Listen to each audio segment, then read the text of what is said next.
Alors, Alexandre Delval, qu'est-ce qui vous a poussé aujourd'hui à enfoncer le clou en publiant votre dernier livre, La stratégie de l'intimidation, du terrorisme djihadiste à l'islamiquement correct? Bonjour tout d'abord, et ce que je voulais faire dans ce livre, c'est en fait une mise au point et une réaction à ce que j'appelle l'islamiquement correct, c'est-à-dire qu'est-ce que c'est l'islamiquement correct? C'est le nouveau politiquement correct, c'est le cœur du nouveau politiquement correct, donc de la pensée automatique, du prêt-à-penser, mais aussi de la culpabilisation de l'Occident, qui vise finalement à déresponsabiliser les musulmans et l'islam de tout ce qui peut être commis au nom de cette religion ou de ses coreligionnaires, et en imputer les fautes finalement au seul coupable initial occidental. Et pourquoi j'ai fait le lien avec le terrorisme? Parce que depuis des années, je croyais que le terrorisme discréditait le combat de l'islamisme radical au sens institutionnel, parce que l'islamisme n'est pas forcément terroristes. Et je pensais que les islamistes qui veulent avancer leur pion de manière démocratique comme Erdogan ou de manière institutionnelle comme les pôles de l'islamisme en France, les salafistes saoudiens qui sont très institutionnels, les frères musulmans qui se prétendent même être antiracistes, c'est ce que j'appelle les islamistes institutionnels. Mais comme les djihadistes, ils ont les mêmes objectifs, l'islamisation de la planète, et je croyais que l'un discréditait l'autre, que ceux qui tuent, les coupeurs de tête, discréditaient ceux qui avancent de manière beaucoup plus fourbe par le djihad verbal et qui coupe les langues. Il coupe les langues en faisant taire. Et je me suis rendu compte que non.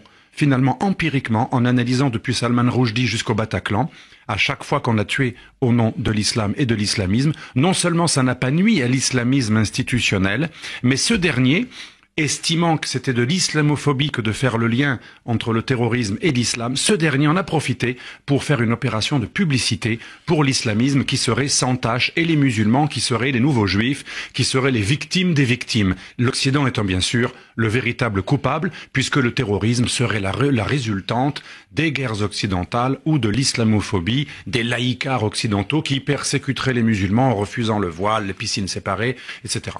Alors, Alexandre Delval, dans le premier chapitre de votre livre, vous évoquez la psychologie du terrorisme et le terrorisme psychologique. Et vous citez en exergue une phrase de Kamel Daoud: l'histoire fonctionne, je le cite, l'histoire fonctionne au sang et on va en payer le prix. On le paye déjà. D'autres pays paient beaucoup plus cher que la France, l'Algérie notamment. Si on ne fait rien, on peut perdre beaucoup. Alors Kamel Daoud fait allusion aux attentats surtout. L'histoire montre en effet que ceux qui sont les plus actifs, les minorités actives écrasent les majorités passives, premièrement. C'est la leçon du grand politologue italien Gaetano Mosca. Mais l'histoire montre aussi que malheureusement, ceux qui sont prêts à la violence et qui n'ont aucun scrupule, s'ils ne rencontrent pas une violence plus grande en face, mais une violence, elle, légale, eh bien c'est un blanc-seing pour leur barbarie. La barbarie renaît lorsqu'on n'applique plus la loi. Lorsque la force de la loi est plus discréditée que la force tout court, c'est un petit peu ce qui se passe. Et je fais le lien entre le terrorisme djihadiste, entre les actes d'intimidation, de menaces, de mort et la culpabilisation. Parce qu'il y a un point commun entre les deux finalement. Ceux qui avancent par la violence, ceux qui font peur, sont beaucoup plus convaincants lorsqu'ils demandent d'arrêter de blasphémer. Imaginez un curé gentil et un rabbin pacifique qui vont voir un président de la République, ils leur disent de lutter contre la montée de l'antisémitisme et de la christianophobie dans les banlieues. Qui les écoute depuis des années? Oh, on fait quelques cérémonies, mais personne. Pourquoi? Parce qu'ils ne font peur à personne. Pourquoi aujourd'hui tout le monde cède en revanche devant les occasions de ceux qui veulent condamner l'islamophobie? Pour une raison très basique, parce que derrière ceux qui demandent de faire taire l'islamophobie, il y a l'épée de Damoclès de ceux qui tuent les islamophobes. S'il n'y avait pas la peur d'être islamophobe, une peur sanctionnée par des menaces de mort et par des assassinats ou des attentats comme le Bataclan ou Charlie Hebdo, eh bien les requêtes poliment demandées par les imams fondamentalistes qui demandent gentiment de lutter contre l'islamophobie, leurs requêtes seraient beaucoup moins entendues. Et c'est pour ça qu'on n'écoute pas les pauvres chrétiens qui sont la religion la plus persécutée dans le monde, parce qu'ils ne font peur à personne. Ça veut dire que la violence, comme dit Kamel Daoud, malheureusement, ceux qui tracent l'histoire avec le sang, il trace l'histoire tout court, et si on ne répond pas à cette violence par quelque chose qui la bloque, cette violence se sent encouragée. C'est un peu la stratégie d'Erdogan aussi, qui teste les réactions. Oui, les islamistes ont tous un petit peu la psychologie d'Erdogan. On teste la faiblesse de l'autre. Et les nazis faisaient pareil. On va parler d'Erdogan. Alors donc c'est une dimension idéologique, ces actes de terreur. C'est pas uniquement pour tuer des gens, c'est parce que véritablement il y a quelque chose derrière. J'allais dire, vous avez tout compris sur la violence, sur la psychologie. Il y a le terrorisme psychologique et la psychologie du terrorisme. Qu'est-ce que la psychologie des terroristes islamistes? Elle consiste en effet à ne pas tuer pour tuer. Ils ne nous tuent pas parce qu'ils nous détestent personnellement. Ça peut être un très bon voisin que vous appréciez qui va vous tuer. Madame Knoll a été tuée par quelqu'un qui criait Allahu Akbar après lui avoir donné des bonbons pendant toute son enfance. La personne qui va vous égorger n'est pas forcément contre vous. Elle va le faire parce qu'elle a été commanditée. Ce n'est qu'un petit soldat du terrorisme, le voyou tout à coup convaincu, voilà le voyou converti qui va se faire sauter ou qui va tuer ou qui va rentrer dans une foule avec une camionnette. Mais derrière lui, les psychologues, les cerveaux du terrorisme ont un but précis: faire tuer pour attirer les médias pour faire parler de l'islam en mal le jour de l'attentat, parce qu'on va associer islam et terrorisme, et en bien le lendemain, puisque nos sociétés culpabilisées... Pas d'amalgame. Ben voilà, nos sociétés culpabilisées n'ont qu'un seul souci le lendemain de chaque attentat: ne pas faire d'amalgame. On risquerait de faire des musulmans les véritables victimes. Moi, je me rappelle, après les attentats de Barcelone, la mairie de Barcelone a dit que les véritables victimes des attentats quelques jours plus tôt, c'était les musulmans. Et on a vu un père de famille dont on avait tué la petite fille blondinette, qui allait embrasser un imam en pleurant. Il disait: j'espère que la mort de ma fille ne va pas engendrer l'islamophobie. On a un festival, une démonstration de masochisme civilisationnel absolument sidérante, et c'est ça que produisent les islamistes: nous faire plier, faire en sorte que la violence effraie, et que l'on se dise un jour, à armes égales, le jour où ces gens qui n'ont pas peur de la mort seront autant armés que nous, ils nous écraseront. Donc ce qu'ils veulent produire, les islamistes, par le meurtre médiatisé, c'est une publicité gigantesque pour l'islamisme, mais aussi pour l'islam, et aussi un syndrome de Stockholm, que l'on s'habitue à la suprématie de cette religion, que l'on traite de facto déjà comme une religion supérieure, puisque c'est la seule qu'il est mal vu de critiquer avec son esprit voltairien. Alors, Alexandre Delval, dans votre livre, vous définissez en totalisme islamique ce que d'autres appellent intégrisme. Ah oui, moi je me suis élevé... C'est un angle de vue différent. Absolument. Dans les années 2000, maintenant, cette expression, je dis pas ça pour me vanter, mais a été repris par tout le monde, y compris les pétitionnaires, les 100 pétitionnaires du Figaro. Monsieur Fillon en a fait un livre, Valls en parle très souvent. D'ailleurs, je sais même pas s'ils savent que j'ai créé cette expression, mais je l'ai créée en parlant avec des grands chercheurs comme Taguieff et autres, et des personnes du CNRS. Je l'ai créée en 97, et j'en ai fait un livre en 2001, Le totalitarisme islamiste. Pourquoi? Parce que j'estimais que mettre au même niveau, après chaque attentat, on nous dit tous les intégrismes sont condamnables. Mais vous vous rendez compte l'aberration de cette allégation? Quand après quelqu'un qui a tué une femme, un enfant en Algérie, on a massacré des femmes enceintes, au Bataclan, Charlie Hebdo, on a tué ou même Mohamed Merah, ou même Bruxelles, Barcelone, on a tué des innocents, et le lendemain d'un attentat terroriste, y compris le lendemain des 3000 morts du 11 septembre, qu'est-ce qu'on nous dit? Le véritable victime de tout cela, c'est l'islam et les musulmans qui seraient victimes d'une islamophobie, et on nous dit, et finalement, cet intégrisme, on le retrouve dans les 3 religions. Toutes les religions sont condamnables. Donc ce qui est extraordinaire, quand l'islamisme tue, on en impute également, on en rend co-responsables les juifs et les chrétiens, puisqu'ils sont arrivés avant, et tout ça, ce serait la famille abrahamique des 3 religions, soi-disant sœurs. Tout cela, ce sont des sornettes, car la réalité, c'est que nous avons affaire à des fanatiques qui utilisent la religion dans une volonté impérialiste de conquête globale, et ceux-ci ressemblent plus à des nazis ou des communistes révolutionnaires qu'à de simples intégristes. La preuve, les Lubavitch, les intégristes protestants, on n'a jamais vu des Lubavitch pour prendre une ceinture d'explosifs pour aller dans la foule. On n'a jamais vu des Lubavitch que parfois on qualifie d'intégristes, ou même des catho-intégristes. Même les pires catho-intégristes, ils ne tuent pas des gens dans les rues. Monseigneur Lefebvre, bien entendu, ils vont pas assassiner. Alors vous décrivez encore dans votre livre, qui je le rappelle comporte plus de 500 pages, une stratégie de l'intimidation. On a commencé à en parler avec vous, celle d'un islamisme conquérant dont le terrorisme n'est que la branche armée. Tandis que la crainte qu'il inspire est perpétuée par un discours islamiquement correct. C'est justement ce que vous venez de dire.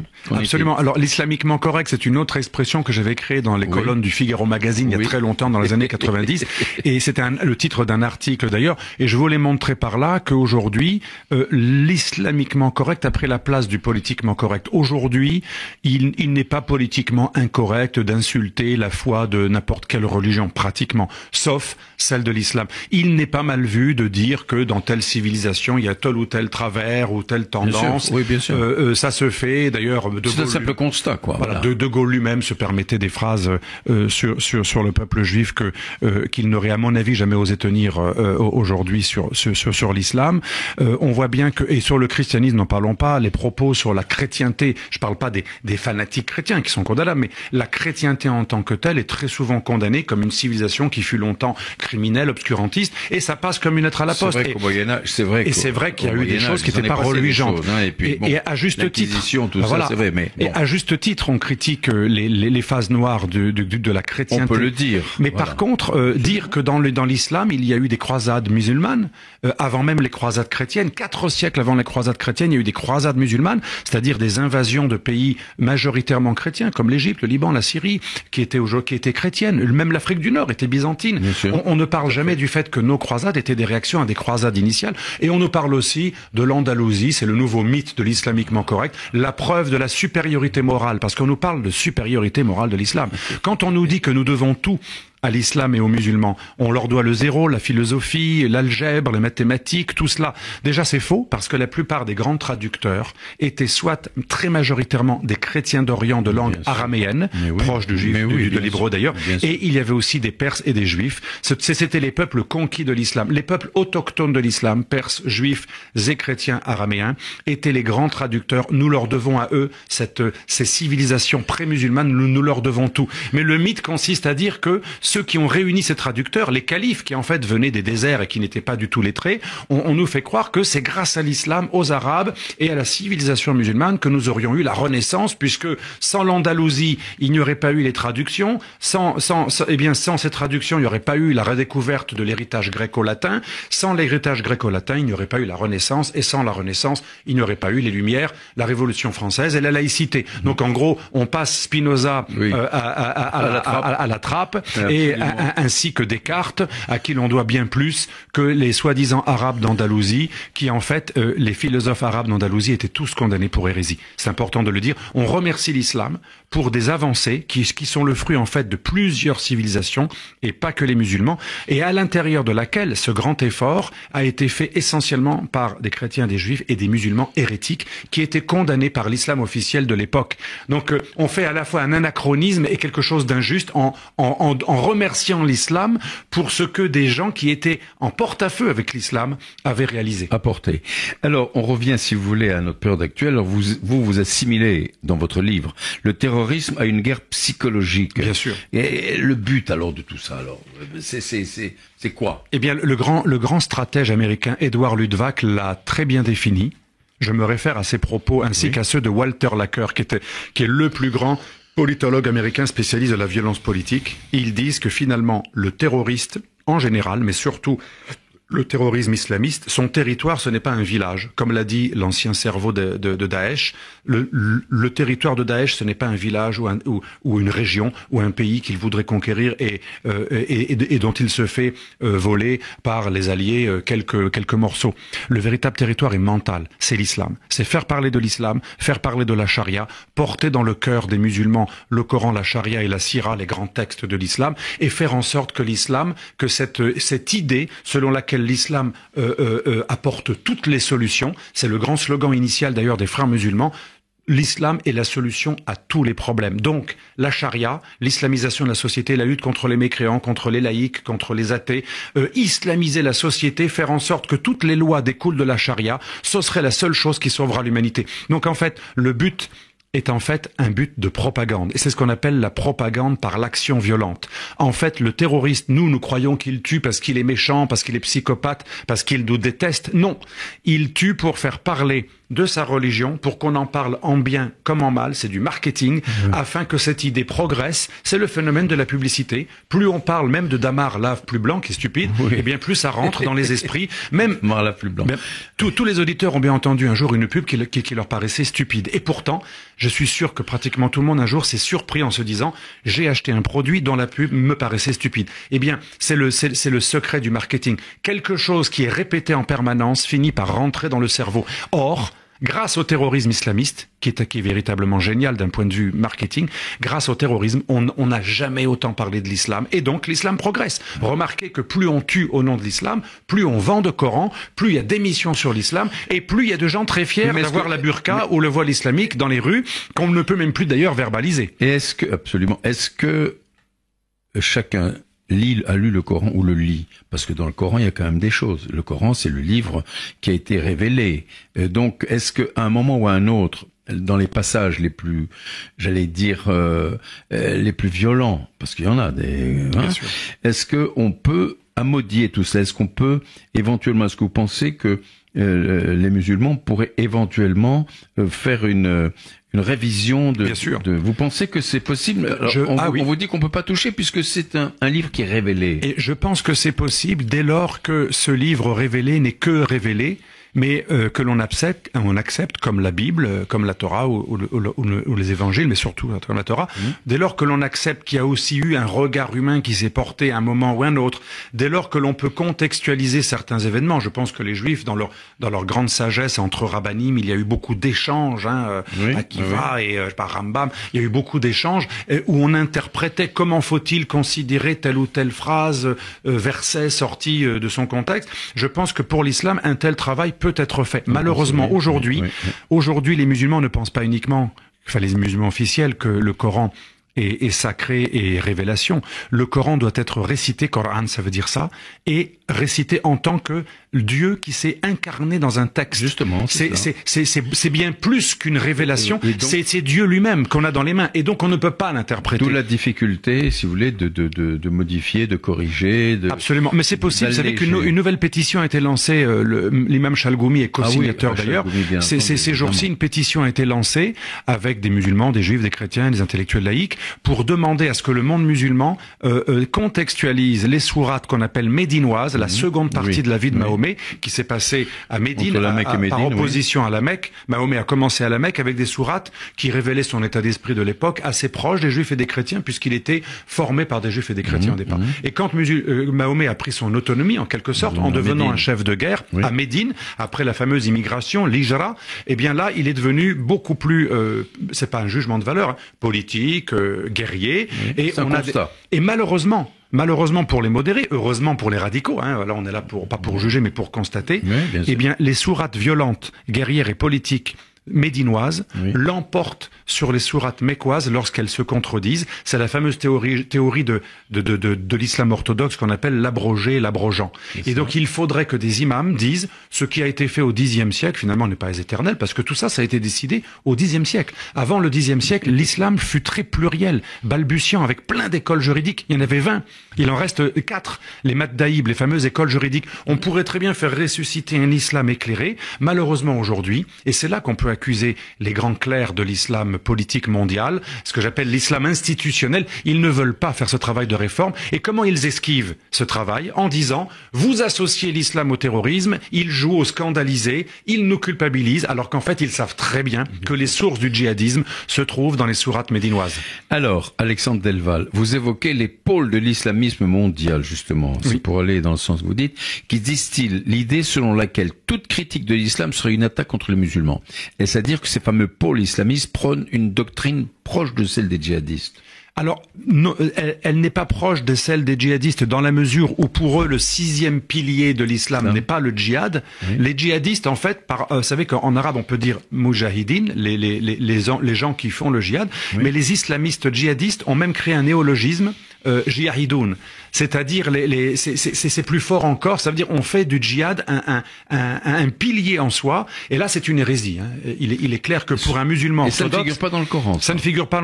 Alors, ce qui figure, alors c'est paradoxal. Dans les 5 piliers de l'islam, il n'y a pas le djihad, mais il est vrai que dans le Coran, notamment la sourate 9, mais aussi la sourate 303 pourrait le suggérer aussi. Dans la sourate 9, c'est la seule sourate qui ne commence pas par Bismillah al-Rahman al-Rahim, donc le miséricordieux.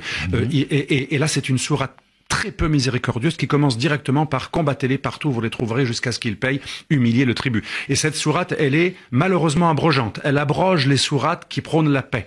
Et donc, on a effectivement dans le Coran une sourate qui tend au djihadisme. Et deuxième chose, dans le Coran, comme dans la tradition islamique, la sunna, composée aussi des hadiths, les fameux propos attribués à Mahomet, la seule certitude que l'on trouve dans l'islam classique pour aller au paradis, c'est que la seule garantie que l'on a pour être certain d'aller au paradis, c'est par le djihad, par le sacrifice de sa vie pour l'extension de l'islam. Et effectivement, les djihadistes, bien qu'étant hérétiques, en disant que le djihad est le 6e pilier, il s'appuie tout de même sur quelque chose qui est indiscutable. J'en ai parlé avec l'ancien terroriste David Valla, le fameux terroriste d'Afghanistan et de Bosnie qui avait été arrêté à l'époque de Khaled Kelkal, qui a fait pas mal d'années de prison, qui était un formateur, il était pointu. Il me disait, la seule voie qui garantit de manière absolue le paradis, parce qu'on a très peu de garanties, c'est la voie du djihad. Et c'est pour ça que le djihad est quand même quelque chose de fondamental, même dans l'islam orthodoxe. Et c'est pour ça qu'on n'arrive pas à le délégitimer, cette source du djihad. Mais alors, qu'est-ce qui est revenu du paradis pour en parler? Alors, personne n'est revenu du paradis pour en parler. C'est ça qui est quand même extraordinaire. C'est vrai. On parle du paradis, on parle des 72 vierges qui attendent ceux qui se sacrifient. Qu'est-ce qui est revenu? Expliquez-moi un petit peu. Alors, on n'en est pas revenu. Là, c'est vrai que cette question est tout à fait pertinente, mais moi, je pense qu'on a la réponse. Les hommes savent très bien faire croire qu'ils croient à des légendes quand ces légendes permettent d'asseoir leur avidité de puissance. Et c'est vrai que si j'étais un imam qui a plus une vision politique que spirituelle, vous savez que l'islam distingue la soumission, islam, de la croyance, iman. Hein, on peut être croyant. D'ailleurs, le Coran lui-même relate des tribus païennes qui se soumettaient à Mahomet, qui prononçaient la shahada, qui se soumettaient à l'islam, alors même qu'elles n'avaient pas encore la foi. Et on a la preuve même dans le Coran que l'on peut se soumettre à l'islam, devenir musulman sans avoir la foi. C'est-à-dire que cette religion a une dimension spirituelle qui est merveilleuse, que l'on trouve dans les sourates mécoises, mais elle a une dimension très politique lorsque Mahomet convertissait des gens, alors même que leur cœur n'était pas converti. On distingue donc la foi de la religiosité politique. Et ceux qui ont une vision politique, qui veulent en fait la conquête, ce qui les anime, c'est la conquête du monde. Ils ont intérêt à croire ça, parce que ça motive des croyants. Pourquoi vouloir soumettre tout le monde à cette religion? Alors, pourquoi ne pas respecter les autres? Alors, voilà la question. C'est une belle question. Alors, les femmes qui ont un peu moins de testostérone... Je sais pas si vous allez pouvoir me répondre, mais... Si, ma femme... tout le monde se pose. Ma femme et beaucoup de ses amies femmes ont la réponse. C'est dans l'homme, cette soif de conquérir, de dominer. Elle est très masculine, mais je dirais qu'elle est dans l'homme tout court. Et tant que l'homme sera homme, alors on va pas non plus prôner la castration généralisée pour que ça disparaisse, mais tant que l'homme est, il y a une notion de conquête. Et si c'est pas au nom de l'islam, ce sera au nom d'autre chose. On a eu le nazisme, on a eu le communisme, on a eu l'impérialisme, et on trouvera, regardez, en Birmanie, là c'est les musulmans qui sont victimes face à des fascistes bouddhistes. Donc on trouvera toujours des idéologies croyantes ou pas. D'ailleurs, celle qui a le plus tué, c'est à la décharge des religions. C'est quand même de très très loin le communisme, en nombre de morts. Donc les êtres humains sont très forts pour toujours trouver des théories qui vont justifier la domination de l'autre. Et en fait, ce qu'il faut enlever dans l'islam, c'est pas la croyance en un Dieu unique ou les 5 piliers qui font de mal à personne. Les 5 piliers de l'islam peuvent être respectés dans la République. Ce serait même une religion proche du judaïsme si elle renonçait à sa partie politique prosélyte conquérante. Il y a pas mal de points communs au niveau du rituel, au niveau juridique de tous les jours.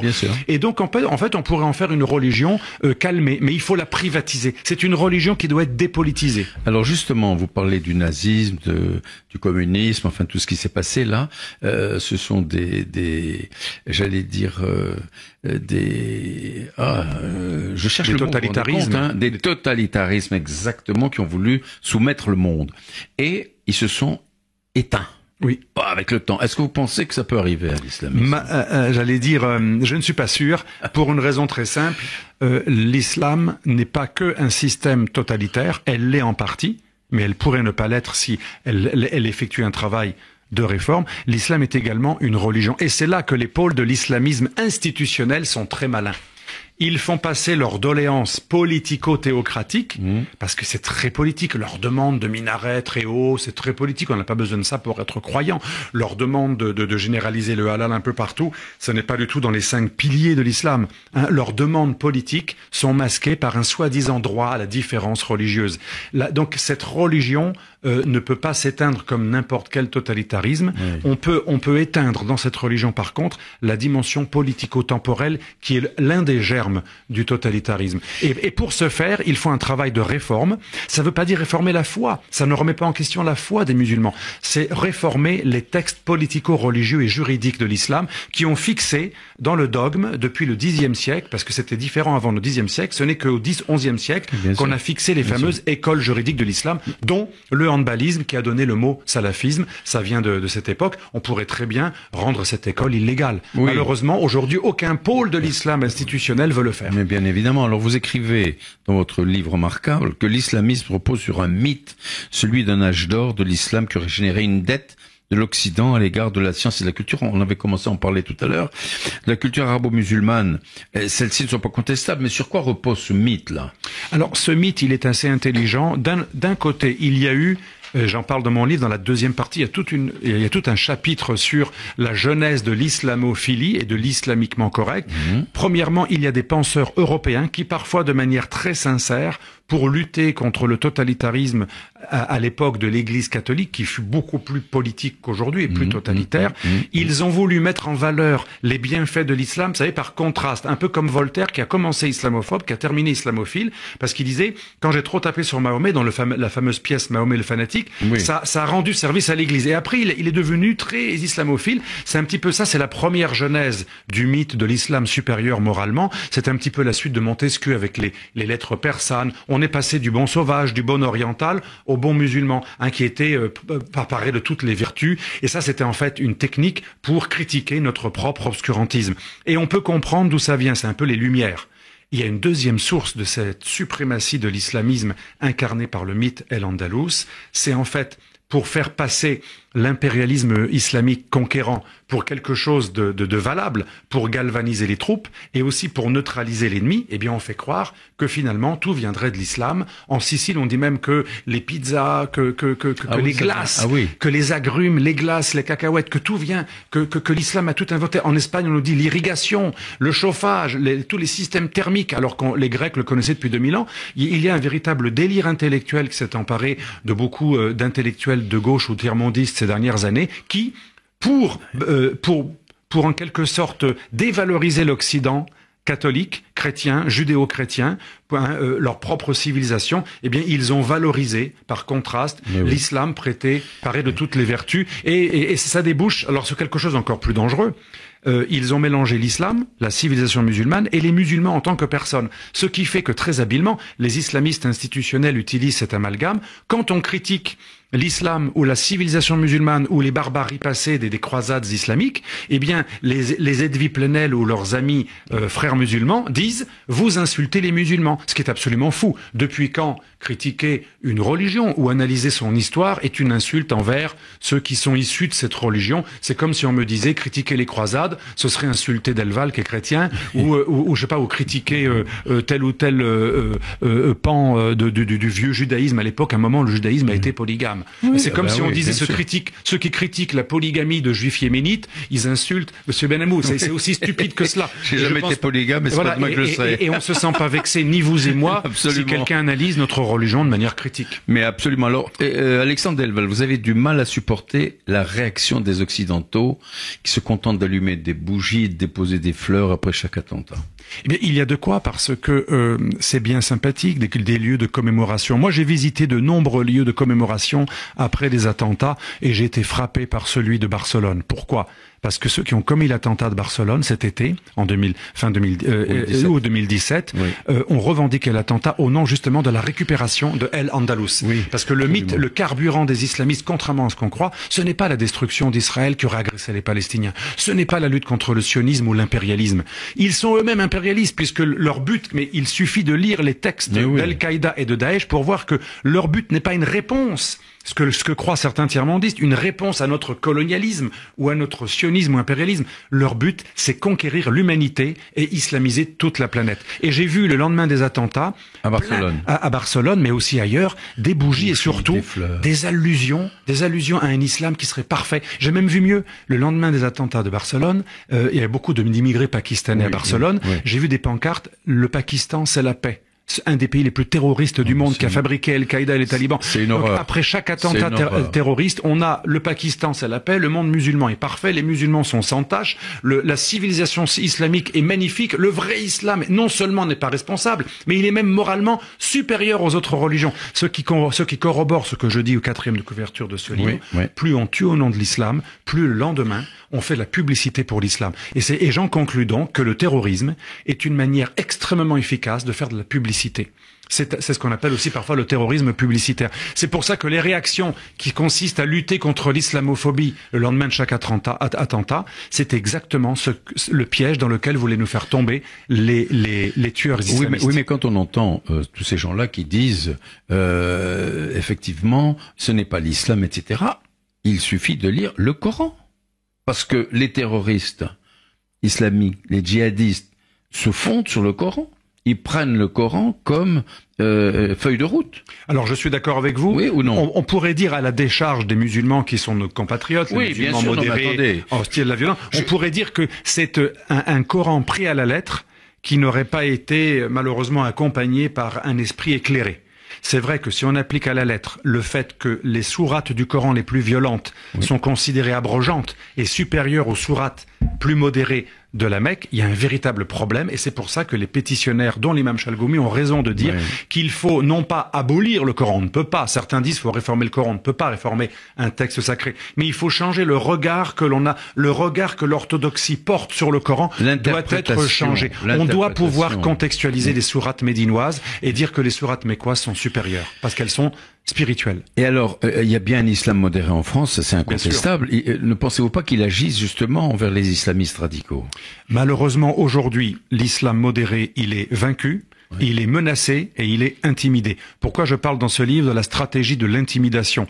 Car il y a l'intimidation des coupeurs de tête qui tuent physiquement et l'intimidation des coupeurs de langue qui vous culpabilisent. Aujourd'hui, dans les banlieues de l'islam, quelqu'un qui est adepte d'un islam modéré est considéré comme un agent de l'Occident, un agent du colonisateur et quelqu'un qui a un mauvais islam. Aujourd'hui, malheureusement, ce qui est à la mode, ce n'est pas l'islam à l'eau de rose des années 60, du fameux chorégraphe Béjart. On en est très loin. Bien sûr, bien sûr. Alors, pourquoi, en dépit de tout ce fanatisme, les attentats djihadistes à travers le monde, les démocraties occidentales n'ont toujours pas tiré les leçons de l'histoire? Parce que les démocraties... Comment se fait-il ça? C'est quand même... Alors il y a une raison structurelle. L'Occident, depuis les années 70-80, c'est comme l'Union européenne, a décidé de couper toute la définition de soi-même de ses racines judéo-chrétiennes. C'est ce que j'appelle ce nouvel Occident. Mais qui sont les personnages? Nos dirigeants influencés par des philosophes et influencés par des institutions internationales qui ont un projet global mondialiste. Cet Occident-là ne croit plus aux racines de l'État-nation et aux racines civilisationnelles judéo-chrétiennes. Cet Occident-là, à part l'Amérique, mais je parle surtout de l'Europe de l'Ouest, l'Europe de l'Ouest a décidé que pour exister, pour bâtir cette grande société supranationale, elle devait renier son passé. Et cet Occident-là est structurellement impossible de lutter contre l'islamisme radical, puisque cet Occident-là se considère rien. Comment vous luttez contre des gens qui remplissent du vide, les islamistes, en leur disant « nous ne sommes rien ». Et c'est pour ça qu'à long terme, les Amériques, qui sont encore très chrétiennes, Amérique du Nord et Amérique du Sud, les Amériques résisteront plus à l'islamisme, à part le cas exceptionnel du Venezuela, mais les Amériques résisteront à l'islamisme parce qu'elles ont des valeurs chrétiennes qu'elles assument. Du sud au nord des Amériques, on est chrétien. L'Europe est en train de faire harakiri en voulant faire de son passé table rase, qui est un projet qui n'était pas le premier projet. Voilà, le projet de De Gasperi et d'autres constructeurs de l'Union européenne, De Gasperi ou Schuman, c'était un projet chrétien, judéo-chrétien, certes judéophile, mais chrétien, enraciné dans la religion majoritaire de l'Europe, qu'est le christianisme. Depuis quelques années, ceci est considéré pratiquement comme raciste. Et donc l'islam et l'islamisme radical remplit le vide qui a été créé par cet Occident structure. Et deuxième chose, l'Occident est culpabilisé. Regardez l'histoire des sans-papiers. Aujourd'hui, un mineur qui arrive en France, dont on sait qu'il est un faux mineur, qu'il est un majeur, ça coûte 1,9 milliard chaque année, rien que les mineurs isolés. Et ils vont avoir bientôt le droit au regroupement familial. Voilà, et on parle de regroupement familial. Sans parler de la sécurité sociale pour tous les clandestins, sans parler de la retraite automatique pour quelqu'un qui vient en France à l'âge de 60 ans, qui n'a jamais cotisé. Au bout de 5 ans, il a plus de retraite qu'un fraiseur-tourneur et bien plus qu'un paysan. Ça va créer du populisme. C'est la révolte. Cette renonciation de l'Europe à l'augmentation du populisme. Non, mais et surtout, ce qui est triste, c'est que pour ne pas faire comme Madame Le Pen, qui parle de préférence nationale, on est tombé dans l'autre excès qui est aussi stupide, la préférence étrangère. Il y a un juste milieu entre les deux, entre ce que propose l'extrême droite et ce que propose l'extrême gauche hyper mondialiste qui veut abolir toutes les frontières. Il y a un juste milieu et on l'a pas trouvé mieux depuis Karl Popper, le grand philosophe de l'antitotalitarisme. Il n'y a rien de mieux que l'État-nation, parce que l'État-nation, c'est le seul cadre qui permet de garantir l'application de la loi. Et la loi, c'est quoi? C'est le frein contre la barbarie. Aujourd'hui, la seule solution contre les banlieues en flammes ou l'islamisme radical ou les zadistes ou les casseurs, c'est l'application de la loi. Mais aujourd'hui, la loi est criminalisée comme étant SS. Ah ben oui, mais alors écoutez, on pourrait parler encore pendant des heures avec vous de ce sujet. Justement, on va revenir. Un dernier mot pour terminer sur la Turquie et Erdogan, qui sont l'un de vos sujets favoris, bien sûr. Y a-t-il une chance encore pour que la Turquie intègre l'Europe? Je pense qu'il n'y a malheureusement aucune chance. Heureusement, aucune chance. Ou heureux, ça dépend. Je dis malheureusement parce que le calcul initial, s'il était sincère de nos dirigeants, c'était de faire entrer la Turquie dans un processus de négociation, bien qu'elle ne fût pas prête à l'époque, dans l'espoir que ça déclenche un processus de modernisation et de libéralisation en Turquie. J'avais prédit, c'est pas pour me vanter encore une fois, mais également dans ces années 2002-2003, j'avais écrit 2 livres sur la Turquie, et je disais ce sera un cheval de Troie. Les Turcs vont faire croire qu'ils sont pour l'Europe parce que l'Europe était contre les kémalistes. L'Europe voulait démanteler le pouvoir des militaires qui sont des kémalistes. Et en fait, l'Europe, en demandant comme condition sine qua non préalable l'abolition du pouvoir des militaires, eh bien l'Europe a fait le jeu d'Erdogan. Et une fois que celui-ci, au nom des valeurs européennes, a démantelé le pouvoir des kémalistes militaires, eh bien il a montré son vrai visage, celui d'un sultan qui a dit ouvertement que la démocratie n'est qu'un moyen, n'est pas une fin. Et il a même dit qu'il fallait rétablir le califat, figurez-vous, en 2024. Et il est en train de revendiquer toutes les îles de la Grèce. Il envoie des bateaux militaires pour lutter contre le forage des compagnies occidentales dans le sud de Chypre. Cet homme menace militairement 2 pays de l'Union européenne et il en occupe un. Et il menace le second. Et ce pays aussi bombarde les Kurdes, qui sont les plus grands combattants contre Daesh, en plus de bombarder aussi des zones entières de l'Irak. Ce pays aujourd'hui est en guerre contre 4 États dont il viole la souveraineté, et il prévoit même d'étendre son influence dans les Balkans. Quand Erdogan va dans les Balkans, c'est l'Europe, futur membre de l'Union européenne, puisque l'Albanie et le Macédoine sont candidates aussi bientôt. Et bien Erdogan, il dit même que ça c'est la Turquie, que les pays musulmans des Balkans font partie de la... C'était l'Empire ottoman, bien entendu. Cet homme est dangereux, il veut rétablir un empire. Mais il est malin. Pour faire admettre sa candidature, il a fait croire que c'était nous les impérialistes, que c'était nous les islamophobes, les racistes, alors que c'est lui il nous avait accusé d'être un club chrétien, alors que lui est le patron du club islamique aujourd'hui, la fameuse organisation de la coopération islamique qui est tantôt dirigée par les Turcs et les Saoudiens et qui a comme projet celui d'islamiser la planète, ce que j'explique dans ce livre. Eh bien, Alexandre Delval, ce sera le mot de la fin. Écoutez, je vous remercie beaucoup. Je rappelle que vous avez publié, qui vient d'être publié, La stratégie d'intimidation aux éditions de l'Artilleur, du terrorisme djihadiste à l'islamiquement correct. Alexandre Delval, je vous remercie. Merci à vous. Je vous rappelle que vous êtes à l'écoute de Côté Jardin sur RCJ 94.8 sur Bande FM, Jacques Benamou. J'ai eu l'immense plaisir d'accueillir Alexandre Delval à l'occasion de la publication de son livre La stratégie de l'intimidation. Merci, au revoir.